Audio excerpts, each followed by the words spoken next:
Check it out. This is the Armored Combat Support Vehicle, or ACSV, nicknamed the Super Bison. We just gave a stack of them to help our Ukrainian allies continue the fight, and in just a few minutes, I'm going to tell you why we need even more of them here in Canada. I would also settle for a new pistol, please. Welcome to Frontline. The Canadian military's aging fleet of armored vehicles are in desperate need of replacement after decades of service in dusty conflicts like those we fought in Afghanistan. You may already be familiar with Canada's primary infantry fighting vehicle, the LAV-3, which already had its big glow-up into the modernized LAV-6. But this story isn't about these attention hogs. This is about replacing those less pointy but equally sexy support vehicles that are so heavily relied on outside of closing with and destroying the enemy. These are the LAV-2 Bison and the M113 TLAV. Now, instead of just vacuuming out the sand in these older vehicles, the Canadian government has decided to dream big and went ahead with the much appreciated purchase of 360 new vehicles from the defense company General Dynamics.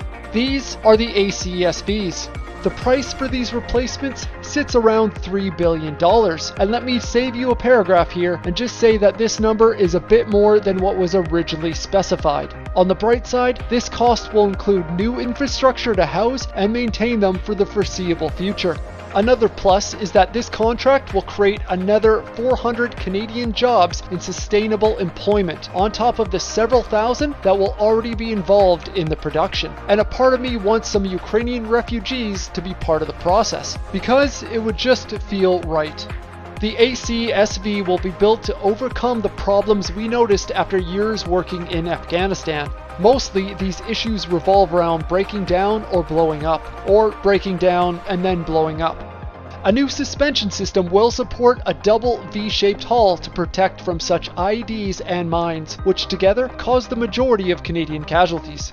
An improved seating design will help ensure that you not only survive that mine strike, but that you also have an intact spine afterwards. By also updating the power unit, the vehicle is more reliable and capable of moving at speeds of more than 100 kilometers an hour. Although if you enjoy solid food, I wouldn't recommend doing this off-road. If you pair this with its advertised driving range of 600 kilometers, you might just find that you're the #1 choice when your Russian friends are looking for a ride home.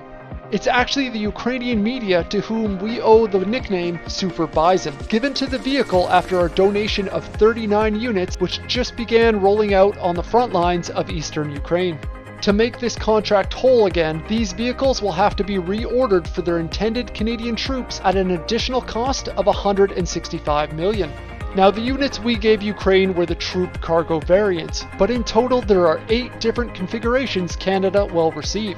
These are ambulance, vehicle recovery, engineering, mobile repair, electronic warfare, troop carrying, and command post. If we were to smack a 25mm autocannon onto one of these variants, you might actually have difficulty picking it out of a crowd of LAV-6s, and this is because the ACSV is based on its scrappy older brother. Yes, the LAV is the Jango Fett of the Canadian Army infantry fighting vehicle. I look forward to seeing them in action. And in 2019, the last of the LAV-3s were upgraded to the improved LAV-6 model. Now it's the time for the ACSV to shine by replacing those crusty support vehicles, the Bison and TLAV.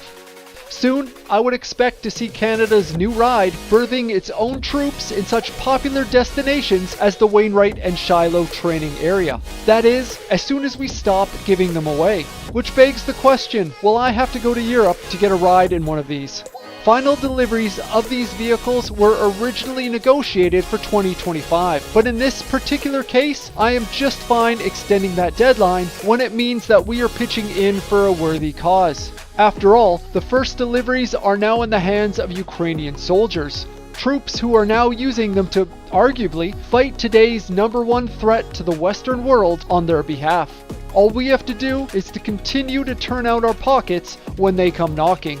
But have I missed something here? I in no way claim to be an expert on IFVs. Let me know below if you believe whether or not handing over our vehicles to Ukraine is the right thing for Canada to do. Thanks for watching. Here are some other things we do here at Frontline. Have a good day.